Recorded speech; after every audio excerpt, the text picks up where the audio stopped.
Did the DNA on the glove give us what we needed to solve the Nancy Guthrie case? We're about to talk about it. This is No Contest, the Kolsrud King Report. I am Claudia King here with Josh Kolsrud. Josh, how are you today? Oh, I'm great. I can't wait to talk about this case. So much is happening. So much is happening, and we're going to dive right into it. The glove. So, this glove that was kind of supposed to be the holy grail for this case, we knew there was DNA on it. It was similar to the gloves that we saw on the video. Allegedly. Allegedly, yes, similar, allegedly similar. And they got DNA off of it. And so everybody was very hopeful that this was going to be it. And it was not it at all.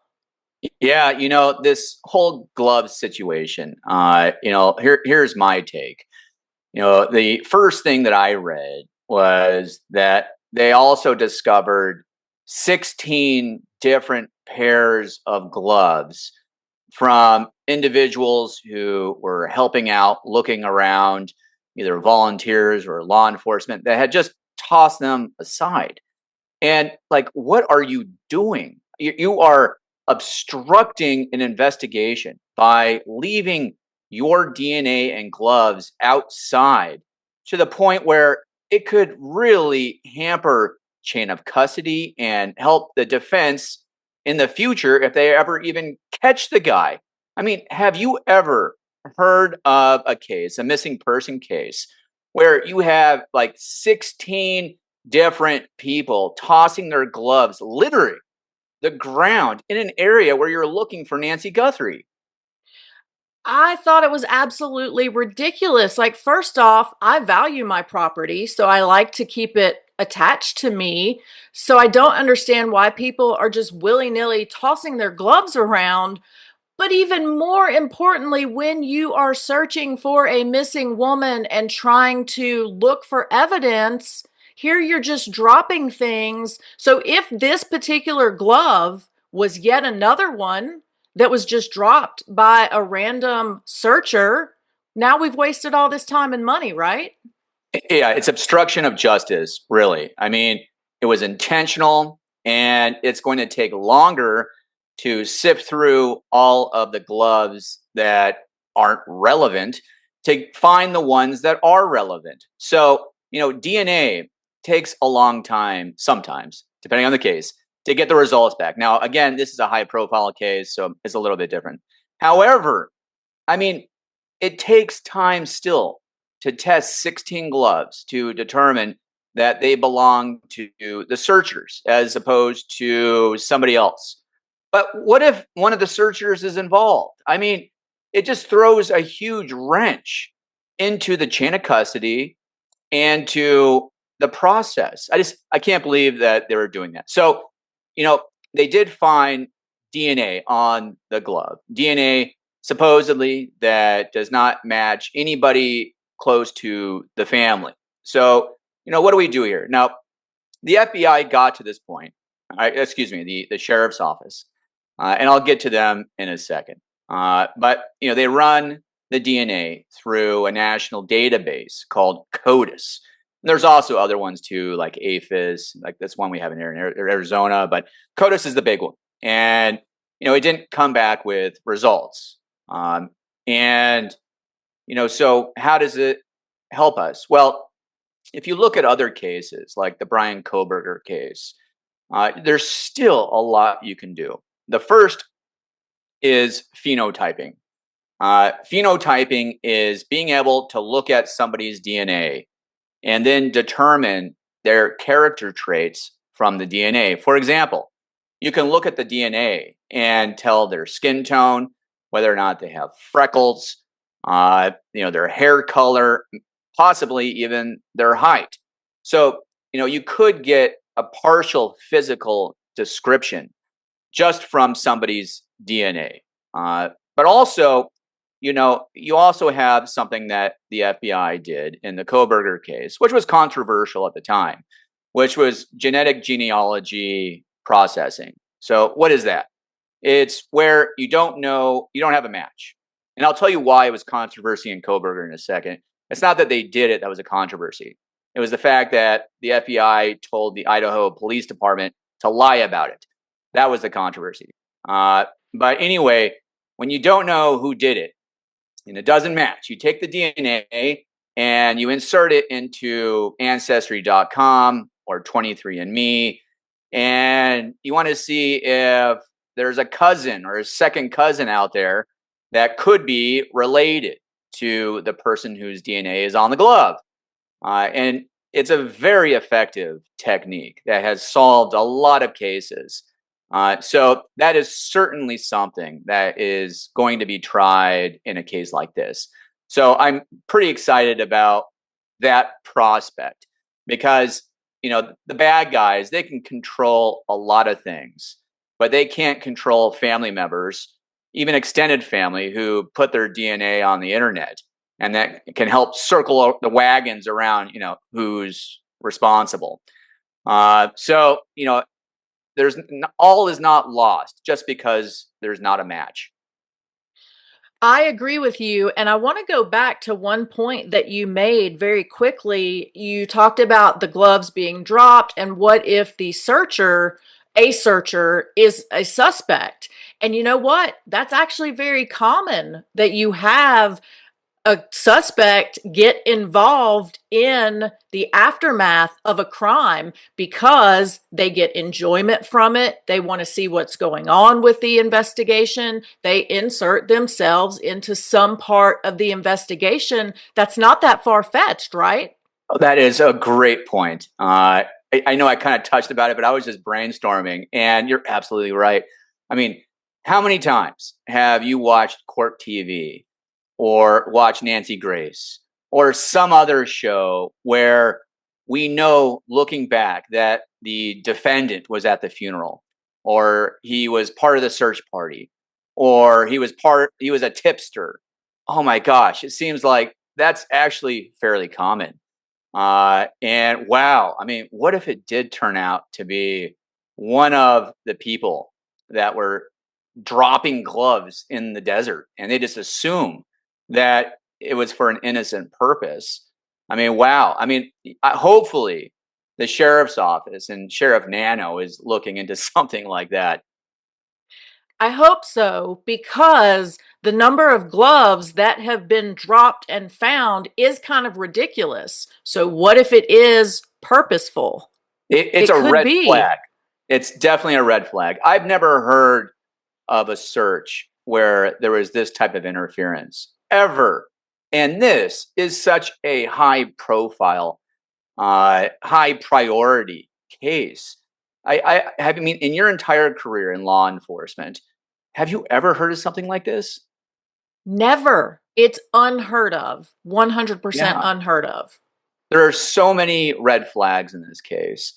But I'll tell you something that's not really a red flag for me, but it is for others. And it's something that I've thought about a lot. And that is, Sheriff Nano sending the DNA to the private lab in Florida. When I first read about this, I was like, man, why doesn't he just give it to the FBI? The DNA database there at Quantico is the gold standard. But the more I thought about it, the more I wasn't offended by it, because at the very beginning part of the case, they found and discovered blood droplets near the front door. And they immediately, when I say they, the sheriff's office immediately sent it to their contracted DNA lab, which is this Florida lab. So, it's not like a lab that's just designated for this case. They have a history together, and they sent it there. And I'll tell you, as a prosecutor, former prosecutor, if I am on an investigation or have a huge high profile case that has lots of different DNA, what I don't want is for there to be multiple labs, because it raises questions and it raises doubts, because the exemplars change, the opinions change, and that's the last thing that you want. You want consistency. And so I am not offended by this. And I looked into this lab, and everything that it does is the same that the FBI does. In other words, there's nothing at the FBI that the FBI will do that this lab does not do. And I've been really impressed with the turnaround as well. We knew within 24 hours that the blood discovered at the house belonged to Nancy Guthrie. It wasn't a week later, it wasn't a month later. And this stuff can take weeks or months. It was within 24 hours. It was just as fast as what the FBI could do. So there's nothing about this situation other than, yeah, it's Quantico. We see it on TV, gold standard. But when you get right down to it, for me at least, it's not that big of a deal. What about you? I actually agree with you 100% because, as you stated, they had already sent DNA to that lab, and you don't want to change it up in the middle of the case. Now, had it been at the very beginning and DNA had not gone anywhere, I could see let's send it all to Quantico. But because there had already been DNA sent to that lab in Florida, send it all there, keep it at one place. And as you mentioned, they have done an excellent job as far as time in turning things around. I've been very impressed. It's one of the highlights, and there are very few highlights of this investigation. I have been impressed with at least that portion of the investigation. Now, these investigations are kind of like icebergs. The public, only see the very tip of what's going on. So, I'm trying to withhold judgment right now about what I think they're doing or not doing wrong, except for something that I want to talk about. And when I heard about this, Claudia, and I think that you're going to have a strong opinion too, and that is the sniffer, this helicopter that's flying around, sniffing around under 800 feet to look for a strong Bluetooth signal from a pacemaker. Now, here's my gripe. Actually, I have two. We know from reporting that the sniffer wasn't deployed until around 2 weeks after Nancy Guthrie's disappearance. Why the heck wasn't this done on day one? Day one. Yes, When yes. it would have been the most relevant, they had access to this. I mean, where was the brainstorming here? I mean, I feel like this is just the sheriff's office or the FBI trying to justify to the public that they're working hard and, covering their bases. But here's my second gripe. Okay. I thought it was incredibly dumb to advertise that they were doing this because if you're a bad guy and you have Nancy Guthrie, what do you want to do? Well, you don't want to get caught. And if you know they're going around with their sniffer, you may want to try to destroy evidence. Now, you can't just go in and turn off a pacemaker unless you do, and then you kill them. That's the only way to stop it. Unless you have her wrapped up in a Faraday bag. I don't know if they make them that big. This, I think, could put her life in mortal danger. If I'm the bad guy, and if it's between getting caught or killing her, what do you think you're going to do? I don't have any good morals or ethics. I just kidnapped an 84-year-old woman. What the heck is the FBI? I'm putting it on both the FBI and the sheriff's office doing by advertising that they're doing this. And why didn't you do it on day one? I agree with both of these gripes. I have the exact same gripes because the moment that they started talking about it, that was my first thing.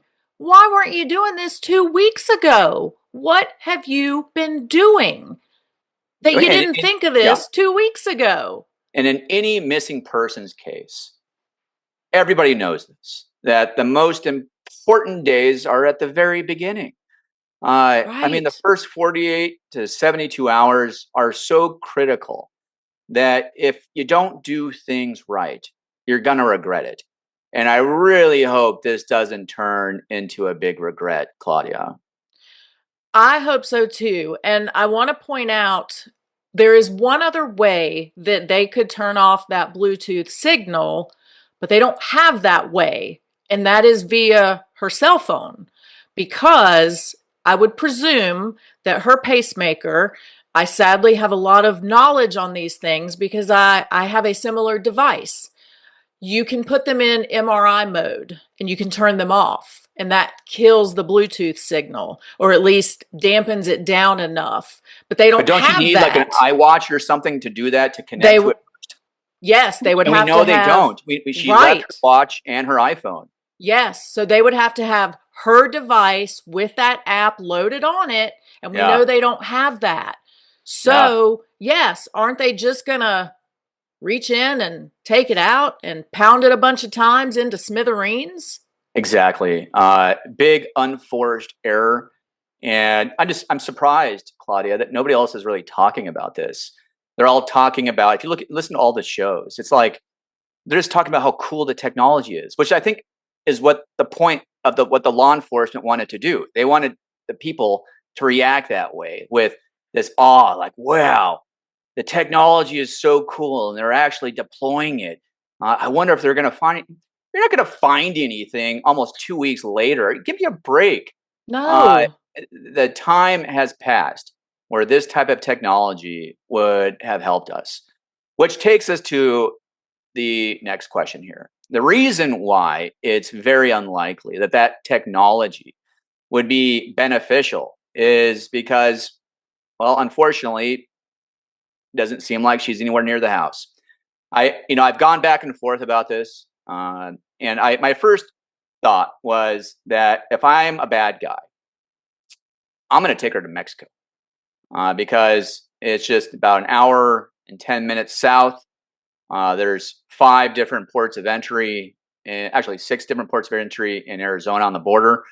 Uh, the closest is the DeConcini port of entry near Nogales, but they don't have to go through that. They're like 20 miles down the road. There's another one. And once you're in Mexico, the U.S. law enforcement ability to apprehend somebody is significantly decreased. So my first thought was, well, if you're a bad guy, you don't want to get caught, so you go to Mexico. Also, if you're going to do any type of exchange, just drop her off at the port of entry, because you don't have to tell them which ports of entry you're going to be at. And the U.S. can't have agents in Mexico unless they get through 10 layers of bureaucracy. So I felt like if you're going to do an exchange for Nancy Guthrie and money, or just let her go, the best place to do it would have been a port of entry. But I started thinking as well that, if you're a bad guy, maybe you just want her close by, because I'm a bad guy and I'm probably familiar with Tucson. In fact, statistics say I'm probably living in Tucson. I know which news stations people listen to, and I'm going to send my notes to those local stations that I'm aware of. I know the routes. I know everything about Tucson. So I'm thinking maybe she really is close to the house, a mile or two, maybe even away. Uh, and my mind was there for quite some time. And now I just don't know what to think, Claudia. It's it's the most confusing thing because first it's a K&R, but is it really a K&R? Because we got a little of the R, but not really. We Kidnapping and ransom, for those of you out there who Thank know what you. they are. Thank you. So it's just so confusing as to what the real motive is here. And Josh, I'm at the point where I don't think that's the motive. I don't think that was ever the motive. I think, and then I want to hear your thoughts. I think this has to do with probably Savannah Guthrie. I think it's either an obsession with her or an anger with her. And what better way to get back at her? It's not to kill her, because then she's gone. It's to kill her mom, the Mm-hmm. one person that she loves the most. Take her mom away. That's what I think. What do you think? Well, whenever, as a prosecutor, motive is always important, because it really is the glue that holds a case together when I want to sell a case to a jury, or as a defense attorney where I want to deconstruct a case, because my client's innocent. And the first thing that you want to do, Claudia, is you want to cross out the motives that probably don't work here. So you're hearing a lot this week about law enforcement thinking that this is just a burglary gone wrong. And I couldn't disagree with that more vehemently than I could. And let me tell you why.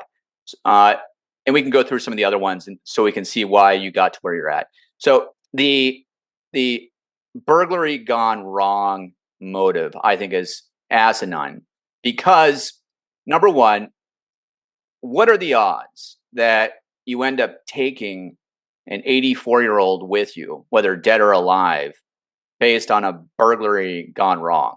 I mean, it's just never happens. If you look at the statistics, and I have, it's an anomaly. It's a unicorn. It never happens. In fact, I was unable to find a single FBI case where this did happen. The only place where I saw that it does is by ISIS in the Middle East when they kidnap people. But it's a little bit different over there, and they have different motives that have to do with ideology. And not only that, but I think she was alive when she left. The reason why I think that is because the blood trail stops almost right after you get past the front door, almost like somebody has putting their hand across her nose, where she's probably bleeding. So most experts say that she's bleeding either from her nose, or her hand. And the only reason why it would stop bleeding is if somebody put their hand over it or is squeezing her hand so it's no longer bleeding on the ground. So that tells me she was alive. So again, you have to ask yourself, how many times has there ever been a burglary gone wrong where, again, we can assume she was alive, where they take an 84-year-old with them alive? And the answer is zero. It doesn't happen. And that's why you don't want to kind of buy into these clickbait stories so fast. Always ask yourself the why questions.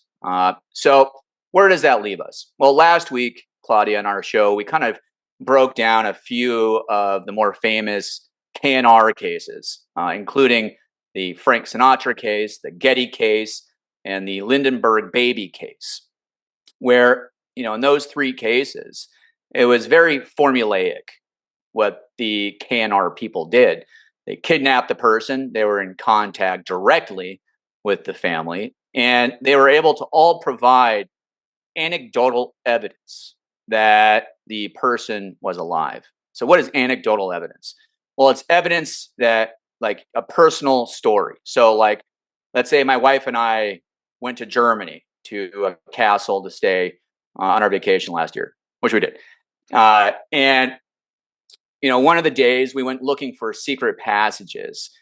I don't even remember if we took any pictures. We didn't. There's nothing on Facebook about it. And so, if my wife, God forbid, was kidnapped, and she said, and the kidnapper said, "Well, remember you went to a castle last year looking for secret passages," I would know that they at least had spoken to my wife at some point in time after they kidnapped her. There was none of that here. In fact, the kidnappers allegedly were only able to show that they knew of the location of the Apple Watch and the floodlight that was broken outside. But you know what? A lot of people knew that. And again, it kind of goes back to what you and I were discussing at the beginning of the show, which is, what if it's a volunteer that was in the house helping out? And that's why they knew the location of the Apple Watch. Also, knowing the location of the Apple Watch, the floodlight outside doesn't do anything for me because you have so many people that surrounded the house. Like, if it's on the outside, it's not secret. And what if it's somebody who dropped their glove? You just never know. But okay, so the next kind of motive, and you and I talked about this a little bit last week, is ideology. That's another reason why people get kidnapped for ransom, KNR. But in those cases, what do we expect to see based on the history? Well, we expect to see a note that has the ideology on it. If you're into saving the animals or the planet, global warming, whatever your cause is, it's going to be in the note. And you know what? It's not here. So what do we look at next? Well, we look at maybe something like the Jean-Benet Ramsey case. And this is where I was going last week, that this is, if you're going to look at famous KNR cases, it's most similar to that case. Because in that case, you also had a note that became some sort of cause celebrity, and everybody thought it was the biggest deal in the world. And the whole case it was about that note because it seemed real and it seemed like it could only be written by the killer. And you know what? We're still debating it. And so what do we know it's not? We know that it wasn't a burglary gone bad. And we know that this wasn't done for ideology. And we know this wasn't done most likely for money. So what does that leave us? Well, now we can start discussing the most important things, Claudia. And that is what you just said was brilliant. Because out of all the theories that we've heard, this one is where the evidence is leading us. Now, it could be a variety of different reasons. But again, we know that's not the three that we talked about, right? Mm-hmm. So the cause has to be somebody who knows Savannah Guthrie. Maybe they're wanting to distract us from the Epstein list. Who knows? I mean, a lot of people, I'm just naming the theories. I'm not giving my opinion about them, but I'm saying that until there's enough evidence to disprove it or to lead us another way, we can't ignore it, right? Why do you think it was so important that the sheriff came out and specifically told the public the family has been cleared? Do you think this matters in any piece of any theory? I can't believe he did that. And I've done a lot of these cases, both as a prosecutor and as a defense attorney. And I was flabbergasted that the sheriff did this because nobody has their name crossed off the list until you catch someone ever. So maybe if he's doing this strategically because he wants them to kind of have a false sense of like security, that they're not looking at them anymore. Okay, I understand that. All the power to you. But if he's being literal, I know that the FBI didn't agree with that. There is no way that the FBI would ever say that until somebody's arrested. And even then, they probably wouldn't. There are no coincidences in a homicide or kidnapping investigation. You're either corroborating evidence or you're not. So for me, the sheriff, yeah, he's had a couple of missteps in this case. A For few. me, that was a huge misstep. Unless, again, this is the iceberg. We're only aware of 30% of what's going on the top. Unless he is brilliant and he's doing this for investigative purposes. What do you think? I would love to think that, Josh, but when we look at his behavior and his steps and missteps up to this point, we don't have the evidence that would tell us of this brilliance that he would do this as a distraction. And that's why I don't think that's what it is. What I like about what you said, though, is the FBI, you feel like, did not agree with this. And we No. know there has been a lot of acrimony Oh, yeah. between Pima County and the FBI. What do you think that Oh, means yeah. to this case and the progress that we've made or haven't made because of the infighting? So check this out. Sheriff Nano and the FBI, they have some history that's gone back a long time. It all started back in 2015 when Sheriff Nano was the second in charge. And his department was given hundreds of thousands of dollars by the feds to spend solely on RICO cases.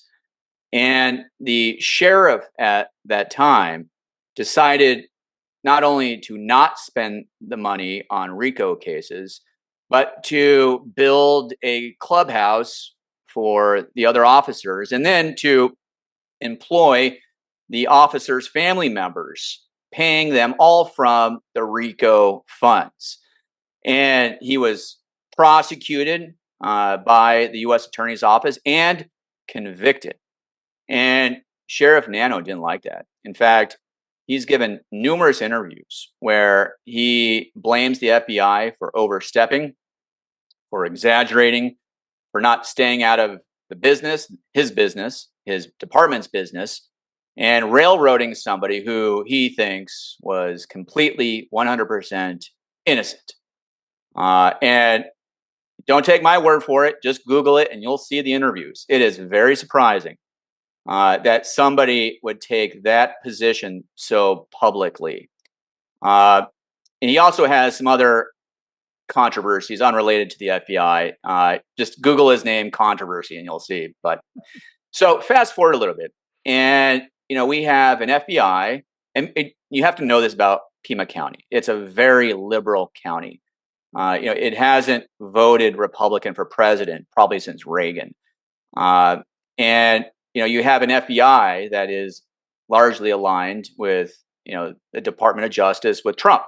And there's a political component here that people aren't necessarily talking about.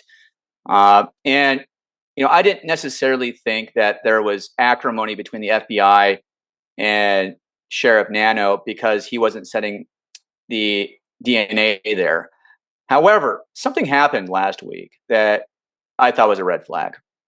And that was the federal search warrant that was executed on Friday night. Now, why is this a red flag? Well, in order to get a federal search warrant, you typically need a federal prosecutor, an assistant U.S. attorney. You also need a federal magistrate judge who needs to sign off on an affidavit from federal law enforcement that criminal activity is afoot, which means that there's a parallel investigation and a parallel prosecution. I would not be surprised to see the U.S. Attorney's Office in Arizona and the Pima County Attorney's Office having dual or concurrent prosecutions in this case. And, I'll tell you, when I was a state prosecutor, I often worked with the FBI and would use their affidavits to obtain search warrants. It wasn't that big of a deal. What I would never expect would be for the FBI that I'm working with to go to the U.S. Attorney's Office to get a search warrant that they could have easily gotten from me. It would actually have pissed me off. And I would have known that we're on the same side, but not the same team. And it's clear to me now that there is a dual investigation and a dual prosecution going on. If you had any uncertainty about acrimony between the two law enforcement agencies, not anymore. This does it, at least for me. Do you think, because of this history that the sheriff has with the FBI, when the FBI came in, should he have, I'm going to say recused himself? It wouldn't really be an official recusal, but should he have put someone else in charge from the sheriff's department perspective that did not have this issue with the FBI so publicly that he has had? Well, on paper, absolutely. But this is an elected position. And if this is a sheriff who is known for shooting from the hip, so to speak, and really not always making the best decisions, I would never see that happening with this person. He knows what it takes to get elected by his constituents. And his ego certainly is involved here. And, he wants to show to the big feds that this small town sheriff can do just as much as he did. Remember Rambo, First Blood, where you have the small town sheriff Yes. to help out the National Guard to find Rambo? Same situation here. Let's talk a little bit about these Bitcoin demands because at this point there have been multiple and in different varying combinations of what the person wants, right, Josh? From one Bitcoin to a part of a Bitcoin now and a part of a Bitcoin later, and I promise I won't cash it until the person's arrested, etc., etc., etc. Now, I had a spirited discussion yesterday on Court TV about whether or not somebody should just pay the first 50 grand to see what the person has to say. And I hear that. I get it because it's like you want to know, does this person have any type of information? But the way I feel about it is with the Bitcoin, it's virtually impossible to trace. So they're going to get it in their wallet. They're going to either sell it or transfer it to another wallet. And trying to track it down from there is nearly impossible. So if this person comes up with no information, we can't track them down. We have nowhere to go to find them. And so now are we just inviting other people to do this same thing because they think we might pay the 50 grand to get the information? Josh, what do you think? Should somebody step up just for the sake of saying it's another lead? Let's try it and see what happens. Should someone pay that 50K of Bitcoin and see what they've got? Yeah, we all want to see Nancy Guthrie come home safe. We all want to see her body found. And at first blush, you kind of feel like, why not? Why not do this? Even if there's like just a 1% chance or a 0.1% chance, why not? Well, once you start thinking about it, number one, I just am not convinced that this is legitimate, that this is the actual person, or that this person knows anything about anybody. I'll tell you why. So the person first asked for $50,000. And at the time, there was a $50,000 reward at silent witness and the FBI. All they had to do was call in and they get their money. And the reward was just raised to 100,000. So you'd actually get more money by calling in and providing the same information. So, like, if the real motive was to get money, you could have done it. And the person obviously didn't. I think it's a charlatan. I think it's another situation like that guy, Derek from San Diego, Kalelo, I think his name was Derek Kalelo. And he was the guy who went onto the dark web and found Savannah Guthrie's number and then demanded Bitcoin to release Nancy Guthrie. He was then surrounded by the FBI 10 minutes later and is currently in custody here in Arizona, where he's being prosecuted and facing up to 20 years in prison. I think this is more similar to that than anything else. So I would be hesitant to do that. But what if, you kept on saying, well, you just don't truly know? Well, here's another reason. What you don't want are a bunch of random psychos out there who want to make $50,000, who then see, well, this is an easy payday. All we have to do is demand $50,000, and I can tell them where Jimmy Hoffa's body is. You're enabling that type of behavior, and if there isn't some indicia of truth in it, I don't think that it's responsible to do that, and probably hinders the investigation more than it helps.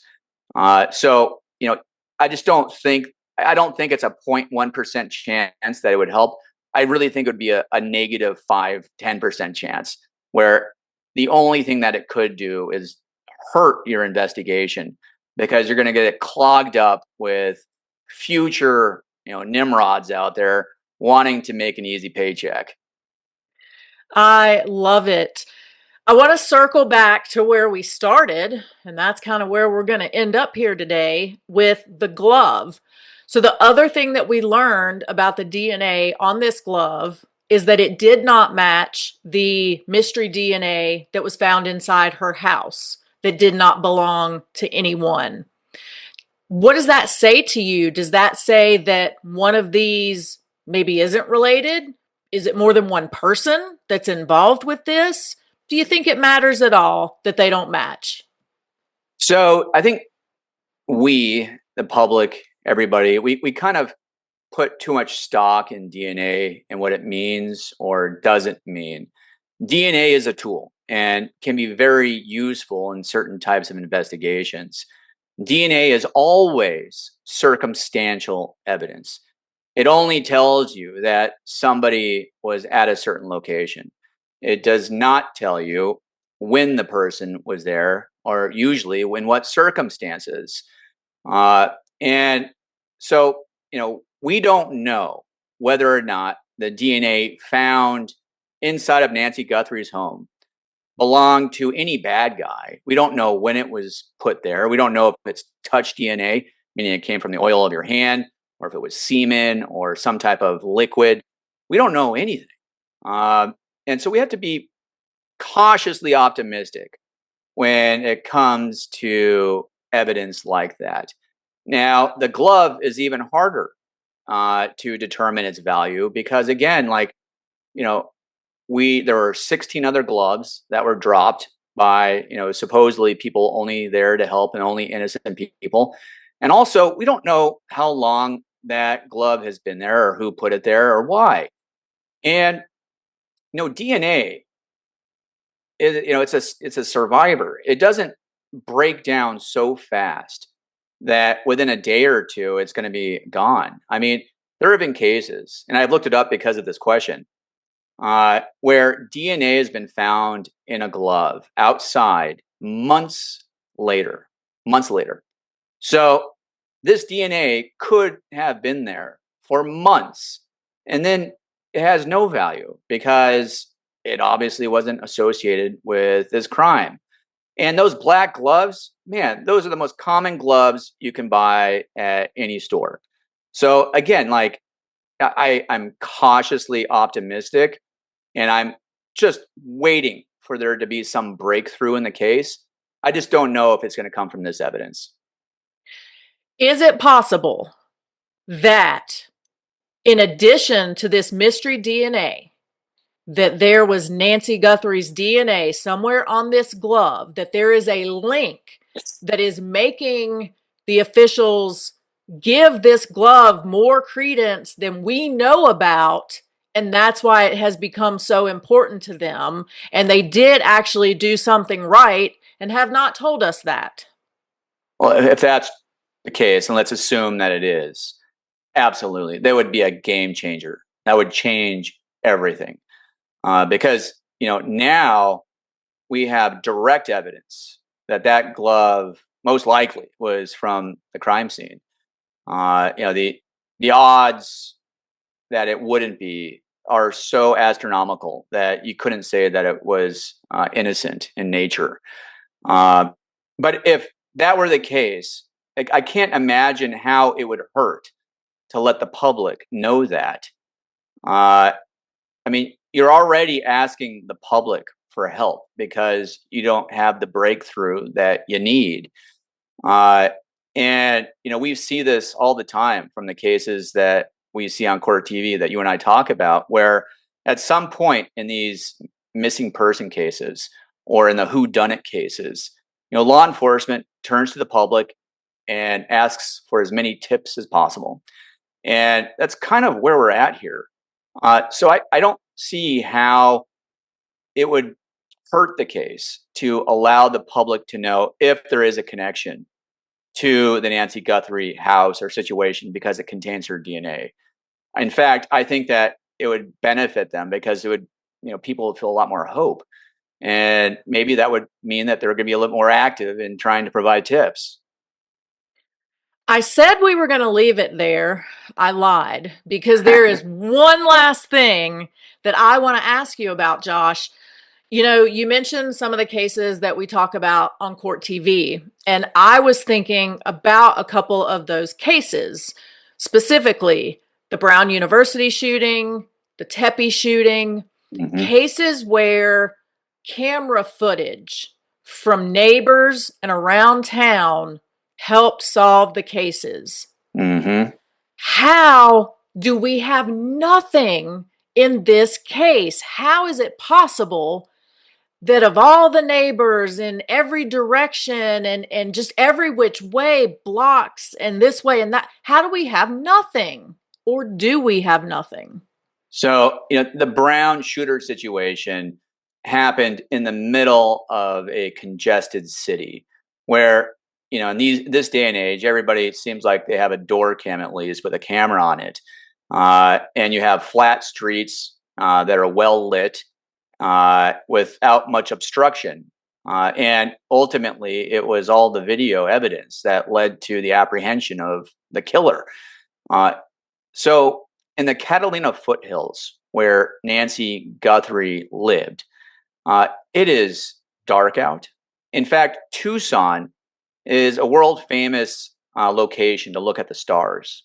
And the reason why is at 10 o'clock, all the lights have to go below a certain volume or lightness outside. They're all yellow lights.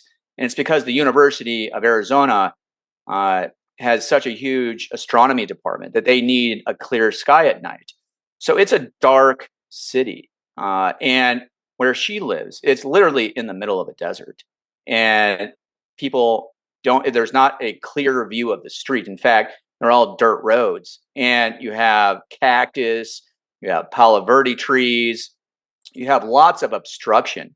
And because there's no light outside, especially at night, uh, I'm not surprised that we don't have the videos that you would get if this was done in the middle of a city.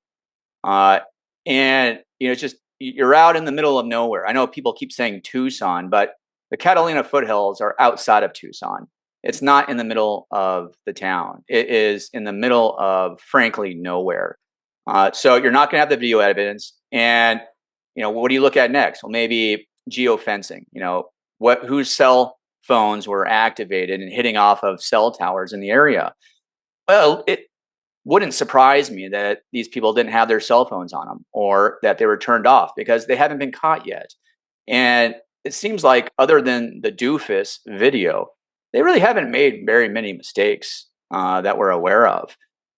So, it's just location was probably the thing that separates this case from the rest. That makes perfect sense. So we're going to have to rely on something else to make this happen.